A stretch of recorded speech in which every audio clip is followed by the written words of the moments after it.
ત્યાં શમીક ઋષિના શિષ્યો દોડતા દોડતા દોડતા આવ્યા. પરીક્ષિત રાજાને કે મહારાજ મહારાજ મહારાજ. કેમ? મહારાજ, અમારા ગુરુ શમીક ઋષિએ છે ને અમને મોકલા છે અને એમને સમાચાર તમને આપવાનું કીધું કે એમના દીકરા જે શૃંગી ઋષિ છે ને એને તમને શ્રાપ આપ્યો છે કે આજથી 7મે દિવસે તમારું મૃત્યુ થશે.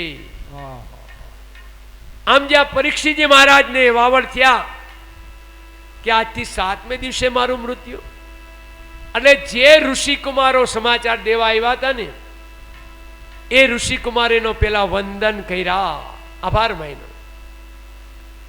શુદ્ધ પૌરાણી શૌનકાદિક ઋષિઓને કહેવા લાગ્યા, આભાર માની અને રાજા પરીક્ષિતે વિચાર કર્યો.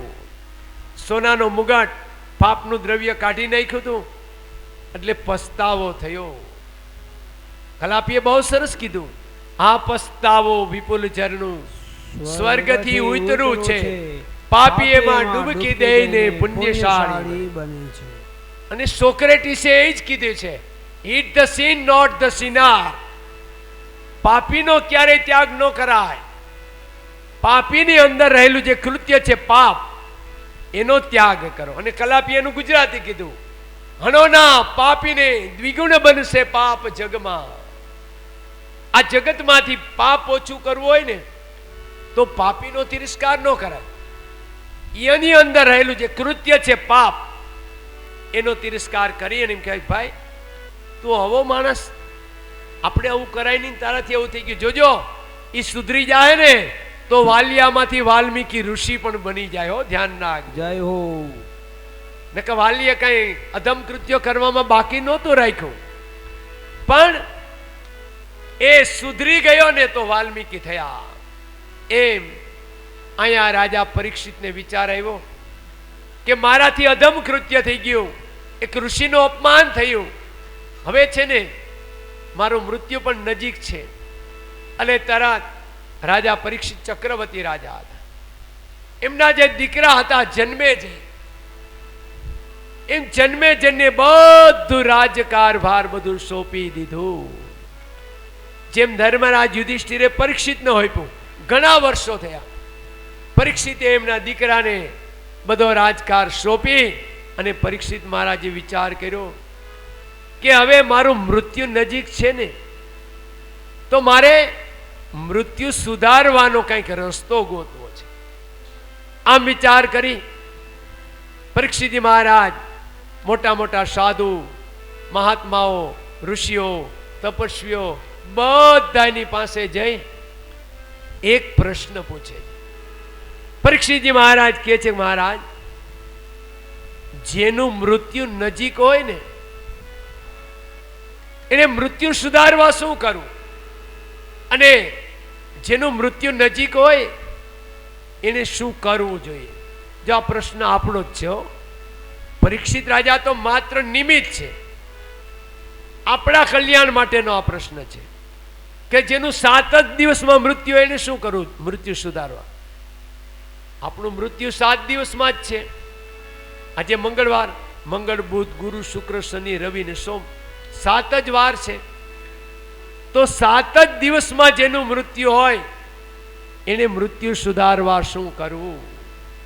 આમ જ્યાં ઋષિ મુનિ તપસ્વી જતી જોગી બધાને પ્રશ્ન પૂછ્યો, પણ કોઈ કઈ આ પ્રશ્નનો જવાબ આપી શકતા નથી. એ વખતે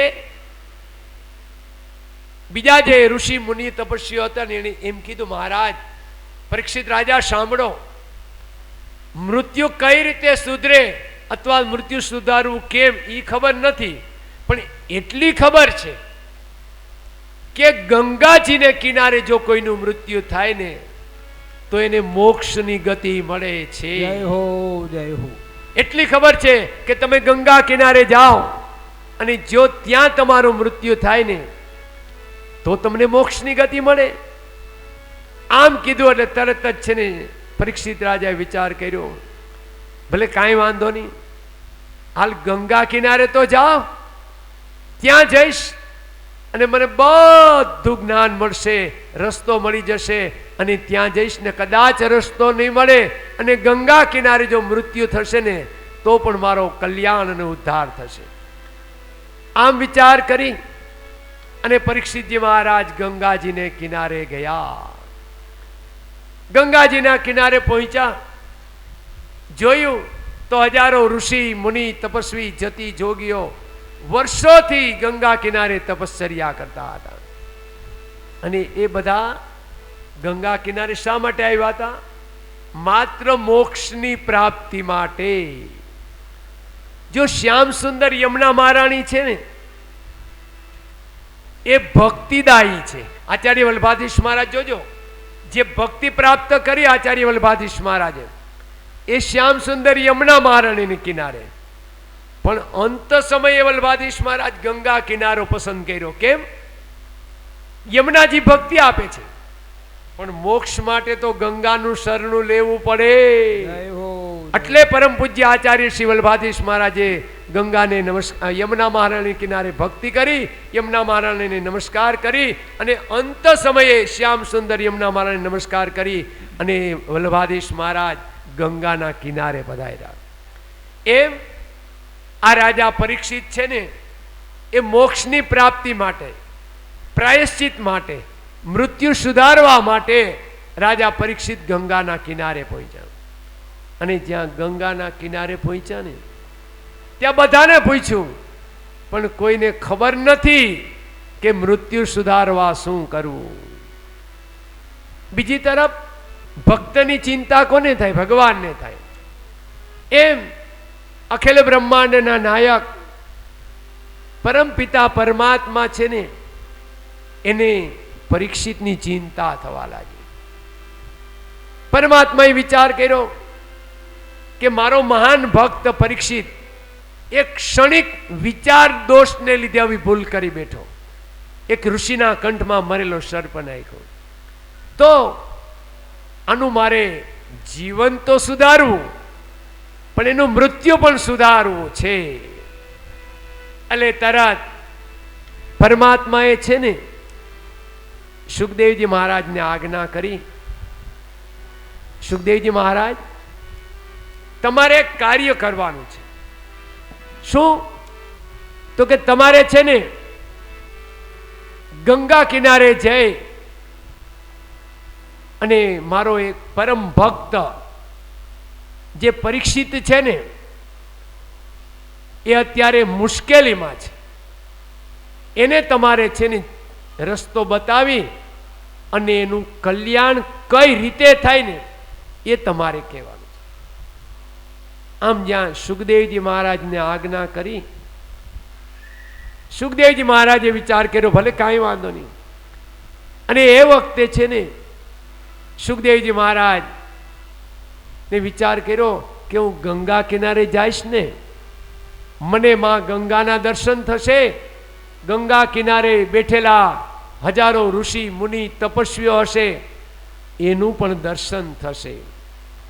આમ કરી અને અહીં ભાગવતજીમાં એવું વર્ણન છે કે સુખદેવજી મહારાજ જ્યાં ધીરે ધીરે ધીરે ગંગાને કિનારે જતા હતા ને ત્યાં સુખદેવજી મહારાજનું સ્વરૂપ એવું હતું, પરિચય વગર પ્રણામ કરવાનું મન થઈ જાય.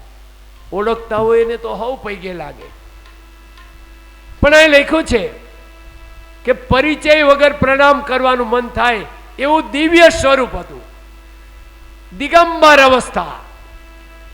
અને પરીક્ષિતજી મહારાજ છે ને એ જ્યાં ચિંતામાં હતા ને ત્યાં સુખદેવજી મહારાજ ધીમે ધીમે ધીમે એની ચિંતા દૂર કરવા માટે ગંગા કિનારે આવતા.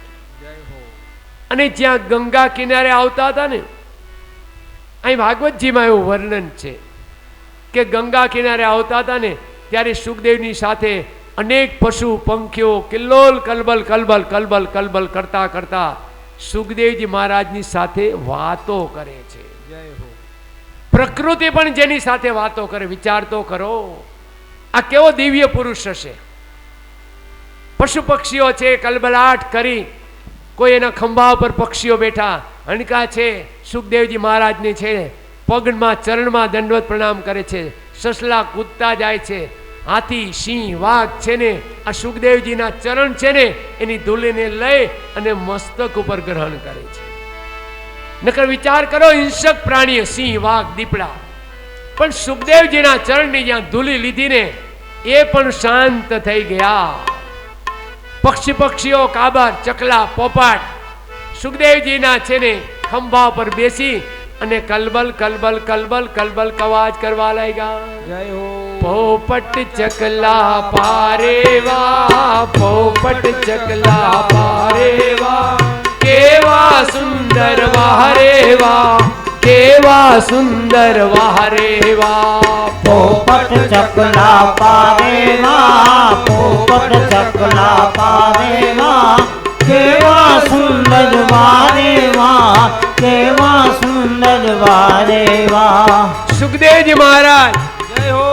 જ્યાં ધીરે ધીરે ધીરે ધીરે ગંગાજીના કિનારે આવતા હતા ને ત્યારે સુખદેવજીનું સ્વાગત કરવા માટે પશુ પક્ષીઓ એ પણ આનંદમાં આવી કિલોલ કરવા લાગ્યા. વાહ વાહ. પશુ પક્ષીઓ છે ને સુખદેવજી મહારાજને આવકારે છે.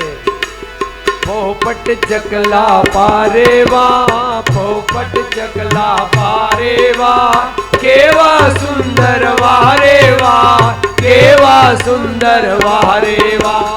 પોપટ ચકલા પારેવા, પોપટ ચકલા પારેવા, કેવા સુંદર વારેવા, કેવા સુંદર વારેવા. જ્યાં સુખદેવજી મહારાજ ગંગાજીના કિનારે નજીક નજીક નજીક નજીક જેમ આવતા ગયા ને હરે હરે. ત્યાં પ્રકૃતિ હતી ને એ પણ વંદન નમી નમી, વૃક્ષો છે ને એ નમી નમી નમી અને સુખદેવજી મહારાજને વંદન કરે છે. જય હો.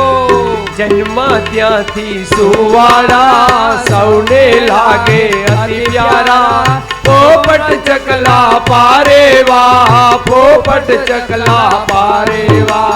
જન્મામ્યાથી સુવાના લાગે અતિ બહુ પ્યારા, પોપટ ચકલા પારેવા, પોપટ ચકલા પારેવા. પશુ પક્ષીઓ તો ઠીક, વૃક્ષો પણ છે ને સુખદેવજી મહારાજને લચી લચી લચી નમી નમી નમી અને વંદન કરે છે. જય હો. સુખદેવજી મહારાજ બધાનો આભાર માને છે. સુખદેવજી મહારાજ બધાને વંદન કરે છે. વિચાર કરો, મહાનતા શેમાં છે? બીજાને માન આપવામાં મહાનતા છે. ઓ ધ્યાન રાખજો.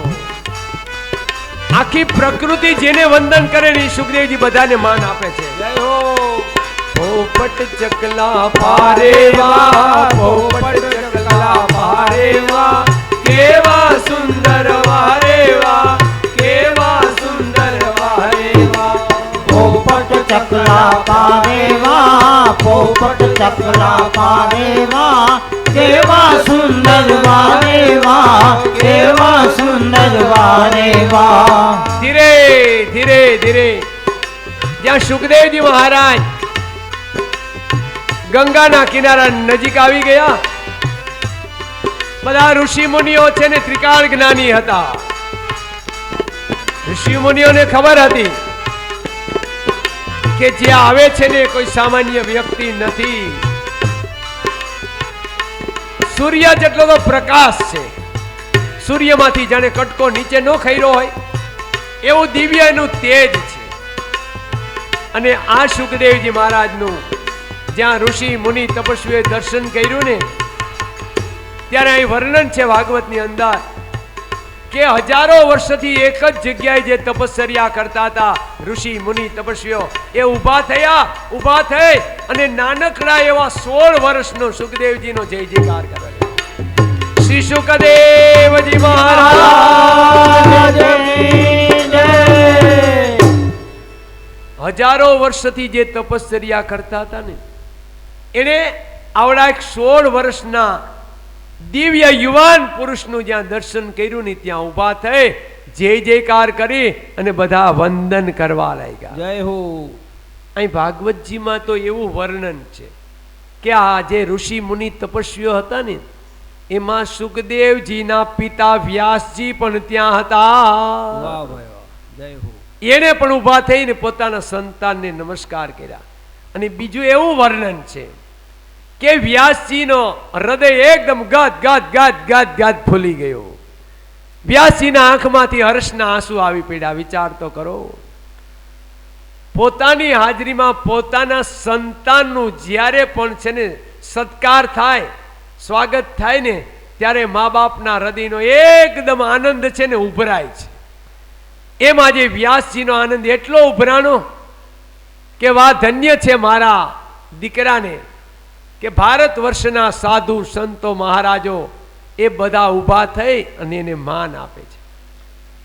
અહીંયા જ્યારે સૂત પુરાણી શૌનકાદિક ઋષિઓને આ કથા કહેતા હતા ને, ત્યારે શૌનક ઋષિએ સૂત પુરાણીને એક પ્રશ્ન કર્યો કે મહારાજ, આ પરીક્ષિત રાજા હતા ને, એને પ્રાચી ક્ષેત્રની અંદર આ કલીનો મેળાપ થયો, કલી ન્યાયને મળ્યો, તો પરીક્ષિત રાજા એને મારી નાખ્યો તો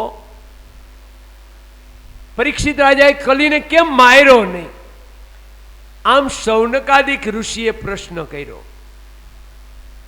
ત્યારે સૂત પુરાણી શૌનકાદિક ઋષિઓને કહેવા લાગ્યા કે ઋષિઓ સાંભળો, રાજા પરીક્ષિત અતિ જ્ઞાની હતા. એને કંઈક એવો વિચાર આવ્યો, એના દાદા ધર્મરાજ યુધિષ્ઠિર પાસેથી એવું સાંભળ્યું હશે કે કલીની અંદર મોટામાં મોટો એક ગુણ પણ છે. અવગુણ 99 છે. કલીની અંદર અવગુણ 99 છે, પણ મોટામાં મોટો એક જ ગુણ છે. જય હો. કયો? કે કલિયુગની અંદર જીવ બીજું કાંઈ ન કરી શકે તો કાંઈ નહીં, પણ માત્ર બેઠો બેઠો ભગવાનનું નામ લેશે ને તો એનું કલ્યાણ થશે. એટલે કલી એને રાખ્યો, એટલે કલીને એને વિદાય ન કરી. જય હો. કારણ કે જીવ છે ને એ દયા, દાન, ધર્મ, પૂજા પાઠ, યજ્ઞ કદાચ નહીં કરી શકે, પણ ભગવાનનું નામ તો લઈ શકશે ને. એટલે કલીની અંદર મોટામાં મોટો એક ગુણ છે. અને જો કલી છે ને ભગવાનથી બીવે ને, એના કરતા ભગવાનના નામથી વધારે બીવે છે. એટલે જ્યાં ભગવાનનું નામ લેવાતું હોય ને ત્યાં કલી ન જઈ શકે. એટલે સુતજી શૌનકાદિક ઋષિઓને કહે છે કે પરીક્ષિત રાજાએ કલીને એટલે નથી માર્યો કે ભગવાન કરતા ભગવાનના નામથી બીવે છે. એટલે સામાન્ય વ્યક્તિ હોય ને એ ભગવાનનું નામ તો લઈ જ શકવાનું, કારણ કે ખર્ચ વગરનું છે. એટલે જ કલીને માર્યો નહીં. આમ કરી અને તરત શૌનકાદિક ઋષિને શાંતિ થઈ. બીજી તરફ સૂત પુરાણી શૌનકાદિક ઋષિઓને કહેવા લાગ્યા કે સુખદેવજી મહારાજ જ્યાં ગંગાજીને કિનારે પહોંચ્યા, એટલે એ વખતે એને તો ખબર જ હતી કે હું શા માટે આવ્યો છું, પણ પરીક્ષિતને ખબર નથી કે આ જે જીવ, જે વ્યક્તિ આવે છે ને મારા માટે આવે. પરીક્ષિતને ખબર નથી. સદગુરુ હોય ને એના શિષ્યને ઓળખતા હોય, પણ શિષ્યને ખબર નથી હોતી કે આ મારા ગુરુ છે. જય હો. એમ પરીક્ષિત તો હજી એકદમ આકુળ વ્યાકુળ છે. અને જ્યાં ગંગાનું સ્મરણ કરી હાથ જોડી અને ગંગાને વંદન કરતા હતા ને, ત્યાં સુખદેવજી મહારાજ એની પાસે ગયા. જય હો. અને એ વખતે પરીક્ષિતને અંતચક્ષુ ખુલ્યા અને પરીક્ષિતને એની મેળાએ જ જ્ઞાન થયું કે કદાચ અમારા સદગુરુ હોવા જોઈએ. એમ વિચાર કરી અને તરત એને માની લીધું કે મને આ મોક્ષ પ્રાપ્તિ માટે સદમાર્ગ બતાવવા માટે આ ગુરુજી હશે. એમ કરી અને તરત ગંગાને કિનારે એક પથરો હતો, એની ઉપર દર્ભ પાથરો પરીક્ષિત મહારાજે, અને સુખદેવજીને કીધું મહારાજ આપ અહીંયા બિરાજો. એમ કરી ગંગાજીમાંથી ગંગાજળનો ખોબો પરીક્ષિત મહારાજ લેવા અને દિવ્યતાથી ચરણ ધોઈ ચરણામૃત લીનો અપનો જન્મ સફલ કરી લીનો. શ્રી રામ જય રામ જય જય રામ. શ્રી રામ જય રામ જય જય રામ. રાજા પરીક્ષિતે ખબર નથી કે મારા સદગુરુ છે. એને આવકાર્યા, સન્માન કર્યો. કરી સન્માન શુભ આસન દીનો અપનો જન્મ સફલ કરી લીનો. શ્રી રામ જય રામ જય જય રામ.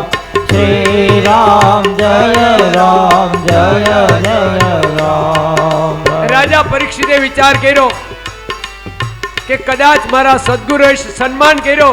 ગંગાજીમાંથી ખોવો ભરી ચરણ ધોયા, સુખદેવજીના ચરણ ધોઈ બધું ચરણામૃત લીધું અને પછી નમસ્કાર કરી દંડવત પ્રણામ કરી અને રાજા પરીક્ષિતે સુખદેવજી મહારાજની શરણાગતિ સ્વીકારી. જય હો.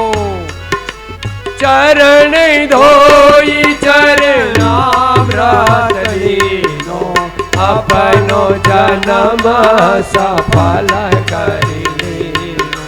શ્રી રામ જય રામ જય જય રામ. શ્રી રામ જય રામ જય જય રામ. ધીરે ધીરે બંને ચરણ ધોયા, ચરણામૃત લીધું, સરનું સ્વીકારી લીધું અને પરીક્ષિત રાજાએ સુખદેવજી મહારાજને દંડવત પ્રણામ કીધું. મહારાજ, તમે મારા સદગુરુ.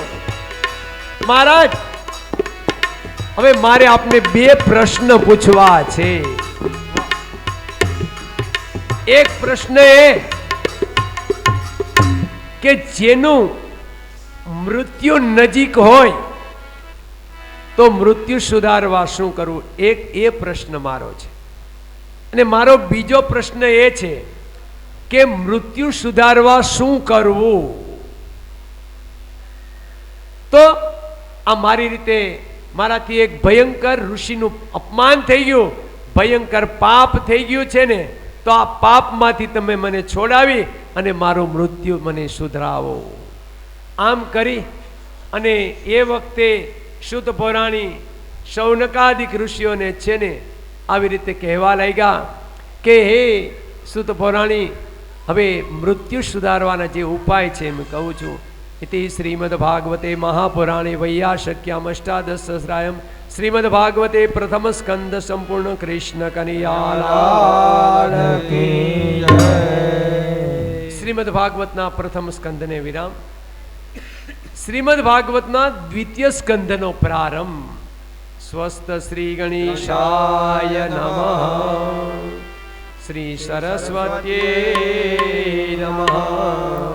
श्री सद्गुरु परमात्मने नमो नमः. ओम नमो भगवते वासुदेवाय.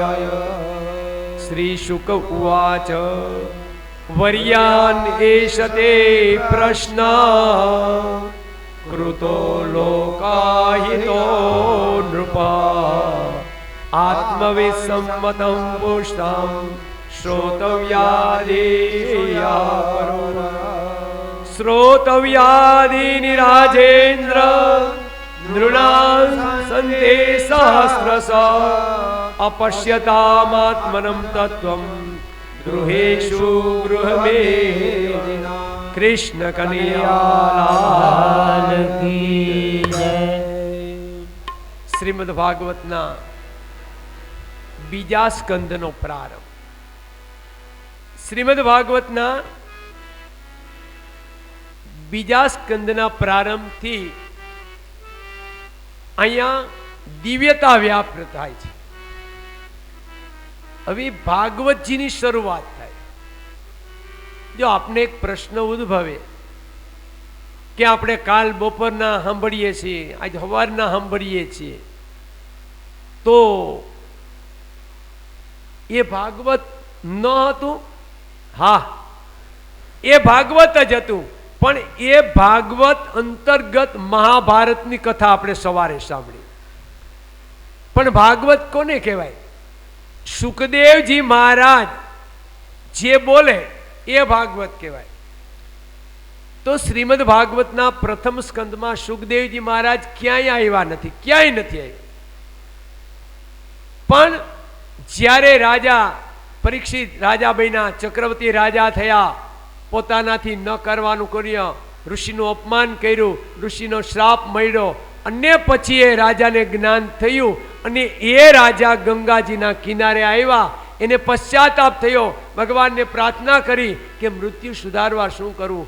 ત્યારે સુખદેવજી મહારાજ ત્યાં પધાર્યા. અને આ બીજા સ્કંદના પ્રારંભમાં, પેલા સ્કંદના અંતમાં રાજા પરીક્ષિતે બે પ્રશ્ન કર્યા કે મૃત્યુ સુધારવા અને જેનું મૃત્યુ નજીક હોય એને શું કરવું.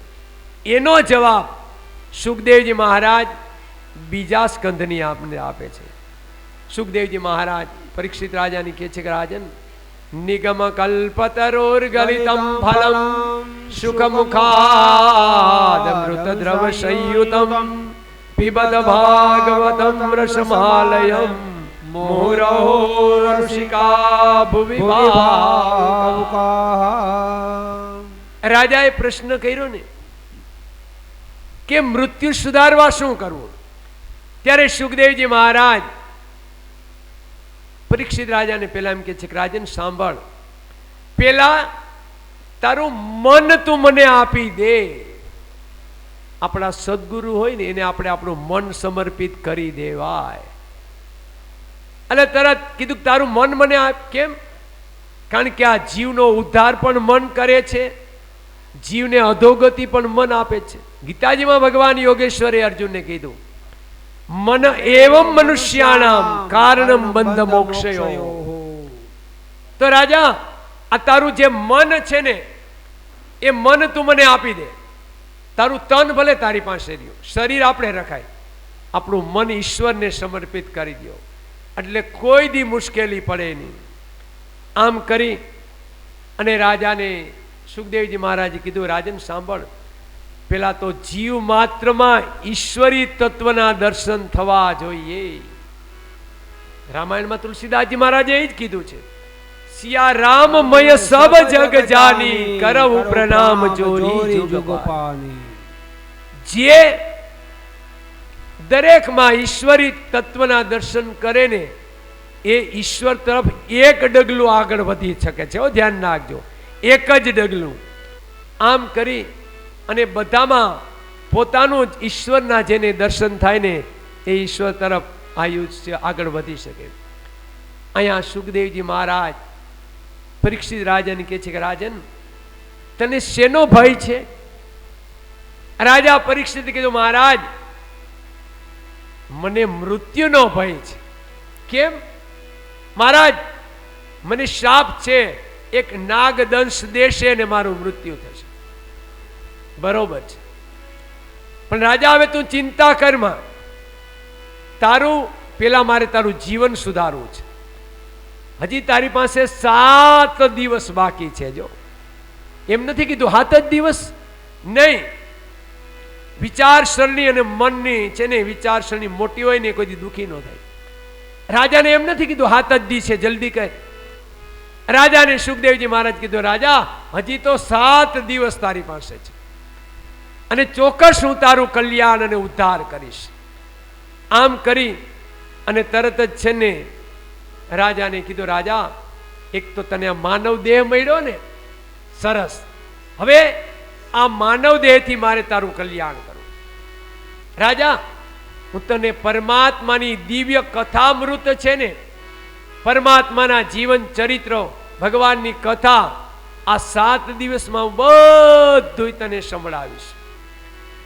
અને આ ભાગવતની જે કથા મને મારા પિતાએ આપી છે ને એ જ 18,000 શ્લોકો મારા પિતા વ્યાસજીએ મને આપીને એ હું તને અર્પણ કરીશ, તને સંભળાવીશ, તને ગાન કરીશ.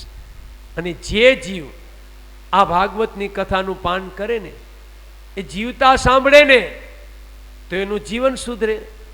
મર્યા પછી એની પાછળ સંભળાવવામાં આવે તો મોક્ષ મળે છે. આવી રીતે રાજા હવે તું જરાય ચિંતા કરીશ નહીં. કારણ ગર્ગ ગીતામાં એક શ્લોક છે, આયુ વિત્તમ કર્મંચ વિદ્યા નિધનમેવ ચ. આપણું આયુષ્ય, આપણું કર્મ, આપણી ગતિ અને આપણું મૃત્યુ ક્યારે, કઈ રીતે ને કેમ થવાનું બધું નક્કી થઈ ગયું હોય, બધું નક્કી. તો રાજા, જેનો જન્મ છે એનું મૃત્યુ છે, તું ચિંતા કરમાં. પણ હું આવ્યો છું ને, પરમાત્માનું ચરિત્રનું હું તને ગાન કરાવીશ, જરૂર તારું છે ને મૃત્યુ સુધરશે. રાજા, તને મારો સંગ થયો ને, સત્સંગ થઈ ગયો. હવે તું ચિંતા કરમાં. કારણ કે સત્સંગનું મહાત્મ્ય બહુ બતાવ્યું. સત્સંગ કોને કહેવાય? કોઈ પણ દિવ્ય પુરુષ હારે આપણે મેળવાનું થાય ને એને સત્સંગ કહેવાય. સત્સંગ કી આધી ઘડી સુમિરન બરસ 50, બારિશ કી એક ઘડી રેટ ચાલે બારે માસ. રાજા સાંભળ, તને છે ને મારો સત્સંગ થયો, મારો સંત સંગ થયો. રાજા, હવે છે ને તારે કદાચ બીવાની જરૂર નથી, કારણ કે તારી સંપૂર્ણ જવાબદારી મારી ઉપર આવે છે. રાજા, તે છે ને જો અન્નનો ત્યાગ કર્યો, રાજા તે જળનો પણ ત્યાગ કરી દીધો છે, એ સારું થયું. કારણ કે શાસ્ત્રમાં કીધેલું છે મૃત્યુ વખતે અન્ન છે ને બહુ નડે છે, એટલે મૃત્યુ પહેલા અન્નનો ત્યાગ કરો. રાજા, એ પણ તે કરી નાખ્યું છે. અને હજી ઘણો સમય છે ને રાજા, હવે હું તને ઈશ્વરનું નામ સંભળાવીશ. કારણ કે ઈશ્વરે તો ઘણાને તાર્યા, રામે તો ઘણાને તાર્યા, પણ રામના નામે એના કરતા અનેક ગણાને તાર્યા. રામે માણાને તાર્યા, રામના નામે પાણાય તૈરા. વિચાર તો કરો. આમ કરી અને આ સુખદેવજી મહારાજ પરીક્ષિત રાજાને અનેક પ્રકારનું જ્ઞાન આપે છે. જ્ઞાન આપી અને અહીંયા સુખદેવજી મહારાજ પરીક્ષિત રાજાને આ દિવ્ય એવો વિરાટ પુરુષ જે છે ને, એ વિરાટ પુરુષનું વર્ણન કરતા કઈ સંભળાવે છે. રાજા હરી, તારી પાસે તો 7 દિવસ. ખટવાંગ રાજા હતા ને, એની પાસે 2 ઘડી જ હતી. તો ખટવાંગ રાજાએ 2 જ ઘડીમાં સર્વસ્વ પ્રાપ્ત કરી લીધું, મોક્ષ પ્રાપ્ત કર્યું. અને તારી પાસે 7 દિવસ છે. તો હવે છે ને તું એ તારી ચિંતા ભૂલી જા અને તારું મન મને અર્પણ કરી ઈશ્વરમાં તું ધ્યાન રાખ. આમ કરી અને સુખદેવજી મહારાજ પરીક્ષિત રાજાને છે ને આ બ્રહ્માંડની જે ઉત્પત્તિ છે, આ બ્રહ્માંડ કઈ રીતે ઉત્પન્ન થયું, બ્રહ્માંડની ઉત્પત્તિ વિશે બધી કથા છે ને એને કઈ સંભળાવે છે. કે પરમાત્મા છે ને એ જ્યારે શેષ નાગ ઉપર શયન કરતા હતા ને, એ પરમાત્માની નાભીમાંથી કમળ પ્રગટ થયું. એ કમળમાં બ્રહ્માજી પ્રગટ થયા. બ્રહ્માજીએ ચારે બાજુ જોયું, બ્રહ્માજીને 4 મુખ થયા. બ્રહ્માજીએ જોયું, ઉપર જોયું કાંઈ નથી, આજુબાજુમાં જોયું કાંઈ નથી. બ્રહ્માજીને વિચાર્યું કે કાંઈ છે નહીં તો મારું પ્રાગટ્ય ક્યાંથી થયું. એમ કરી બ્રહ્માજીએ નીચે જોયું તો કમળની નીચેની દાંડલી જળમાંથી નીકળી, એટલે એમાં પાણી નીતરતું ટપ ટપ ટપ ટપ ટપ. એટલે બ્રહ્માજીને એમ થયું કોઈ મને તપ કરવાનું છે ને કહે છે. આમ કરી અને બ્રહ્માજી અહીં છે ને લખેલું છે ઘણા વર્ષો સુધી તપશ્ચર્યા કરી અને એ વખતે બ્રહ્માજીએ પરમ કૃપાળુ પરમાત્માને છે ને એવી પ્રાપ્ત કરેલી છે. સુખદેવજી મહારાજ પરીક્ષિત રાજાને આ બ્રહ્માંડની ઉત્પત્તિ થઈ પછી આ બ્રહ્માંડના જુદા જુદા જે વિભાગો છે, આ પૃથ્વી પર જે 4 વર્ણો છે એ શું છે? તો કે બ્રાહ્મણો છે એ પરમાત્માનું મુખ છે, ક્ષત્રિયો છે એ પરમાત્માના હાથ છે, વૈશ્યો છે એ પરમાત્માનું શરીર છે, શૂદ્ર છે એ પરમાત્માના ચરણ છે. આમ કરી અને આ 4 વર્ણો છે ને એ પરમાત્માના જ અંગ છે એમ કહી અને સુખદેવજી મહારાજ પરીક્ષિત રાજાને દિવ્યતાનો અનુભવ કરાવે છે. સુખદેવજી મહારાજ પરીક્ષિત રાજાને કહે છે કે રાજન, આવા આ જે બ્રહ્મ છે, પરમાત્મા છે ને, એ તો દિવ્ય છે, પણ એના અંગ એના કરતા પણ અતિ દિવ્ય છે. પરમાત્માને એક એક અંગના તમે દર્શન કરો ને. આચાર્ય વલ્લભાધીશ મહારાજે મધુરાષ્ટકમાં સુંદર મજાનું વર્ણન કર્યું. ઠાકોરજીના હોઠ સુંદર છે, ઠાકોરજીના નેત્ર સુંદર છે, ઠાકોરજીની ભુજાઓ સુંદર છે, ઠાકોરજીની ગાયો સુંદર છે, ઠાકોરજીના ગોપાળો સુંદર છે. વિચાર તો કરો. યમુનાજી પણ સુંદર છે, યમુનાજીનો કિનારો પણ સુંદર છે. આમ કરી જેમ આચાર્ય વલ્લભાધીશ મહારાજે આ યમુનાષ્ટકની અંદર પરમાત્માના દિવ્ય અંગો છે એ અંગોનું વર્ણન કર્યું અને નિરૂપણ કરેલું છે, એમ દિવ્યતાથી છે ને આ બધું નિરૂપણ કરતા હતા ને. ત્યાં સુખદેવજી મહારાજને વિચાર આવ્યો કે મારે હજી આનું કલ્યાણ તો કરવું છે, પરમાત્માના ચરિત્રનું વર્ણન કરવું છે, તો પેલા હું પરમાત્માનું થોડુંક ધ્યાન ધરી લઉં. એમ કરી અને અહીંયા બીજા સ્કંદથી સુખદેવજી મહારાજ પરમાત્માનું મંગલાચરણ કરે છે.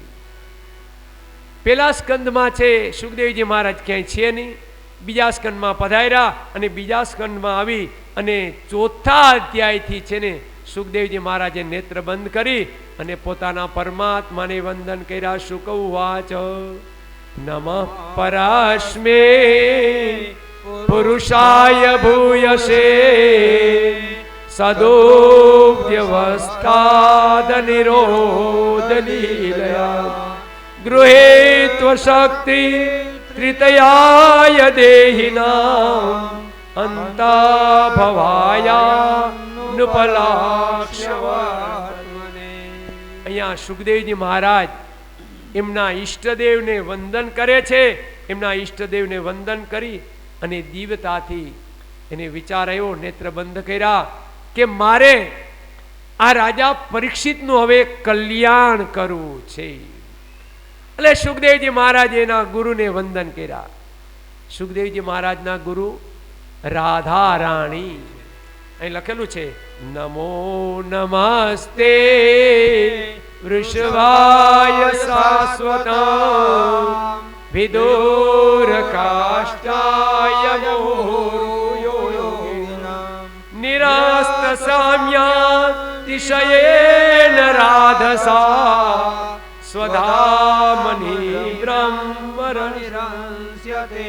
આમ કરી અને સુખદેવજી મહારાજ છે એમના ઈષ્ટદેવ એમના ગુરુ રાધાને નમસ્કાર કરે છે. રાધાને નમસ્કાર કરી અને સુખદેવજી મહારાજે વિચાર કર્યો, હું કોને આશરે આવ્યો છું, કોને શરણે છું. આમ વિચાર કર્યો તો બાજુમાં ખડખડ ખડખડ ખડખડ કરતા ગંગા મહારાણી છે. એ દિવ્યતાથી માં ગંગા છે, એકદમ ઠેકડા મારે છે.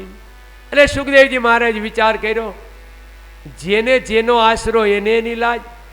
સુખદેવજી મહારાજે વિચાર કર્યો એને કિનારે મારે આ બધું કર્મ કરવું છે ને, તો હાલ માં ગંગાને વંદન કરું. એમ કરી બે હાથ જોડી અને સુખદેવજી મહારાજ ગંગાને વંદન કરે છે. વિષ્ણુપાદાગ્ર શંભુતે ગંગે ત્રિપદગામિની ધર્મદ્રવેતિ વિખ્યાતે પાપમે હરજાનવે. સુખદેવજી મહારાજ ગંગાને દંડવત પ્રણામ કર્યા. માં ગંગાએ નમઃ, ભાગીરથીએ નમઃ, મંદાકિને નમઃ, અલકનંદાએ નમઃ. આમ કરી ગંગાને વંદન કર્યા. ગંગાને વંદન કરી અને કીધું, માં આજે એ દિવ્યતાથી તારે કિનારે આવેલો એક ચક્રવર્તી રાજા, એનાથી કંઈક એવું કર્મ થયું છે, એમાંથી મુક્ત મેળવી અને દિવ્યતાને પ્રાપ્તિ કરવી છે, તો માં તું મને એમાં સહકાર આપજે.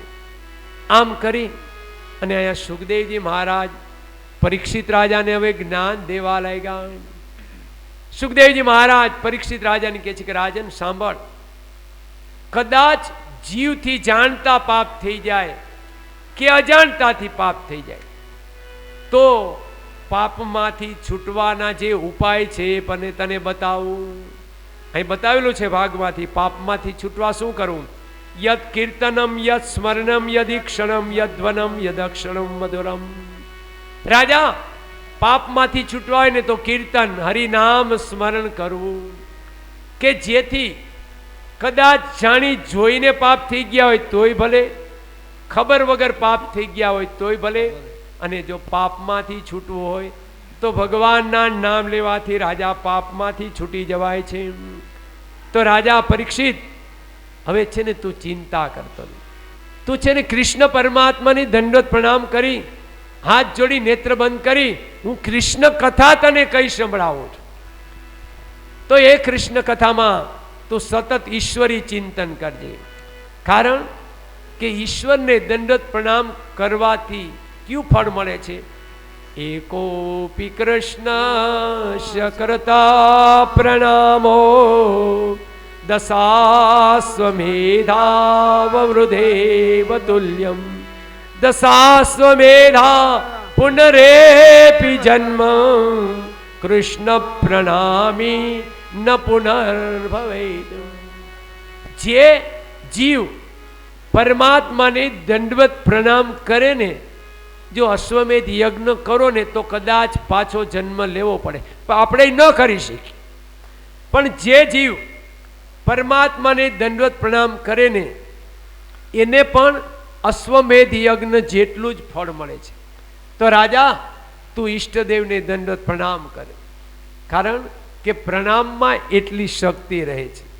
આમ કરી અને સુખદેવજી મહારાજ પરીક્ષિત રાજાને આમ દિવ્યતાથી આ પરમાત્માની જ્યાં દંડવત પ્રણામ કરી એટલે કીધું કે રાજા સાંભળ, આપણે આ જે પૃથ્વી ઉપર આપણે છીએ ને એ પૃથ્વીની ઉત્પત્તિ કઈ રીતે થઈ એ પેલા હું તને સંભળાવું.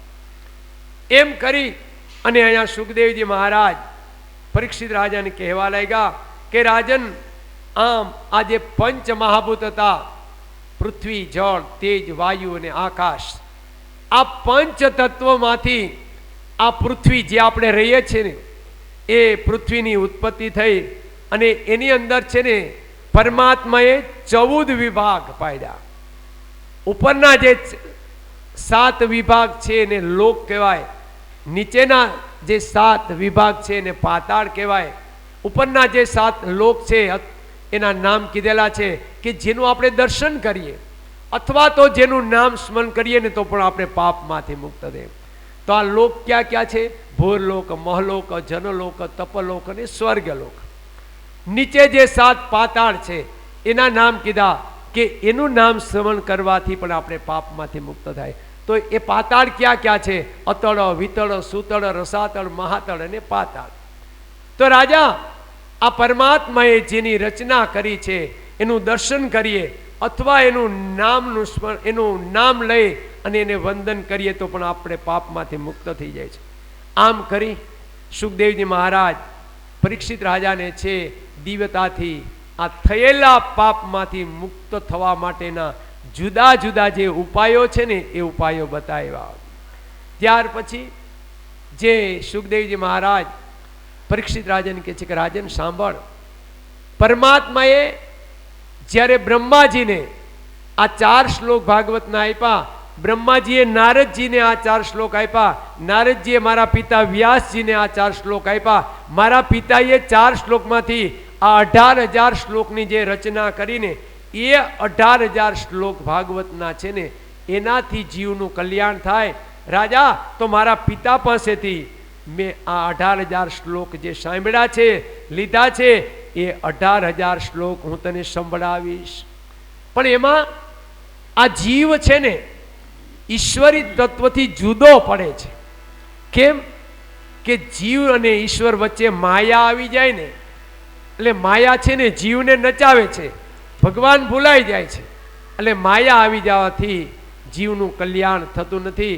આમ કરી અને સુખદેવજી મહારાજ જીવ અને માયાનો શું સંબંધ છે ને એ આ પરીક્ષિત રાજાને કઈ સંભળાવે. સુખદેવજી મહારાજ પરીક્ષિત રાજાને કહે છે કે રાજા, આ માયા છે ને એ જીવને ઈશ્વર તરફ નથી જવા દેતી. માયા એટલે નર્તકી, નર્તકીનું ઊંધું કરો, નર્તકી, કીર્તન. જો માયાથી બચવું હોય ને તો ભગવાનના નામનું કીર્તન કરે એ જ જીવ માયાથી બચી શકે છે. સુખદેવજી મહારાજ પરીક્ષિત રાજાને કહેવા લાગ્યા કે રાજન, આ માયા છે ને એ જળ છે, જીવ ચેતન છે. પણ જળ અને ચેતનનો સંબંધ કઈ રીતે થાય છે? એકબીજાનું આકર્ષણ થાય અને જીવ છે એ ચેતન છે, જળ પદાર્થો ગમી જાય એમાં એનું આકર્ષણ થાય અને એની માયા બંધાય છે. અને માયા બંધાય ને એટલે જીવ છે ને એમાં પરોવાઈ રહીએ, ઈશ્વર તરફ જઈ શકતો નથી અને જીવનું કલ્યાણ થતું નથી. અતિ દિવ્યતાથી અહીંયા શ્રીમદ ભાગવતના બીજા સ્કંદના અંતિમ અધ્યાયની અંદર આ માયા અને જીવ શું છે, માયા અને જીવના કઈ રીતના સંબંધો છે, માયા અને જીવ કઈ રીતે છૂટા પડે છે ને બંધાય છે, એનું કથાનું વર્ણન કર્યું. સુખદેવજી મહારાજ પરીક્ષિત રાજાને કહે છે કે રાજન, આ માયા છે ને એ ડાભુરિયા જેવી હોય, આપને ખબર ન હોય ને ચોટી જાય ને વળગી પડે છે. અને જો માયા છે ને એ એક સાથે જીવને બથ નથી ભરતી. માયા જીવને ધીમે ધીમે ધીમે ધીમે કરી આખે આખો બથ ભરી લે, ગળી જાય છે. તો રાજા, માયાથી બચવા માટે એક ઈશ્વરનું સ્મરણ છે, એ સિવાય જીવ ક્યારેય માયાથી બચી શકતો નથી. આમ કહી અને શ્રીમદ ભાગવતના બીજા સ્કંદને વિરામ, અહીંયા કથાને પણ વિરામ આપશું. આવતીકાલે સવારે 9 વાગે કથાનો ત્રીજા સ્કંદનો પ્રારંભ, 2 મિનિટ હરિ નામ સ્મરણ અને પછી દિવ્યતાથી આરતી. બાપા રામ રામ રામ, સીતા રામ રામ રામ. બાપા રામ રામ રામ, સીતા રામ રામ રામ. બાપા રામ રામ રામ, સીતા રામ રામ રામ. બાપા રામ રામ રામ, સીતા રામ રામ રામ. સીતા રામ રામ રામ, બાપા રામ રામ રામ. સીતા રામ રામ રામ, બાપા રામ રામ રામ. સીતા રામ રામ રામ, બાપા રામ રામ રામ. સીતા રામ રામ રામ, સીતા રામ રામ રામ. બાપા રામ રામ રામ, બાપા રામ રામ રામ. બાપા રામ રામ રામ, બાપા રામ રામ રામ. બાપા રામ રામ રામ, બાપા રામ રામ રામ.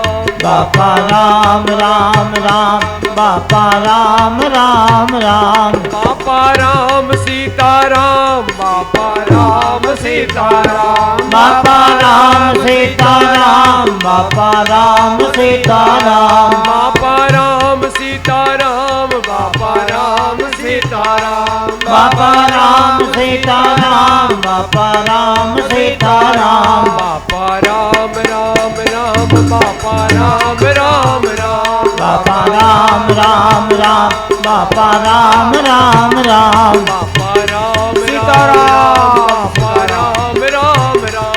બાપા રામ રામ રામ, બાપા રામ રામ રામ. બાપા રામ સીતારામ, બાપા રામ સીતારામ. બાપા રામ સીતારામ, બાપા રામ સીતારામ. બાપા રામ સીતારામ, બાપા રામ સીતારામ. બાપા રામ સીતારામ, બાપા રામ સીતારામ. બાપા રામ રામ રામ, બાપા રામ રામ રામ. બાપા રામ સીતારામ, બાપા રામ સીતારામ. બાપા રામ રામ રામ, બાપા રામ રામ રામ. બાપા રામ રામ રામ, બાપા રામ રામ રામ. બાપા રામ રામ સીતારામ, રામ રામ રામ. બાપા રામ રામ રામ, બાપા રામ રામ રામ. કૃષ્ણ કનૈયા કી જય. શ્રી ભાગવતજી ભગવાન કી જય. ચાલો વાઘેલા પરિવાર સાયમ પૂજા આરતી માટે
तदपश्चात आत्मा पहला भागवती भगवान ने आरती આપીજો વાસની અંદર પિતૃ નારાયણ ને આરતી આપીજો અને પછી તમે બધા આરતી લઈ લ્યો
ભોજન લઈને જાય એવી વિનંતી કરવામાં આવી છે. સાંજનો ભોજન પ્રસાદ લઈને પછી બધાએ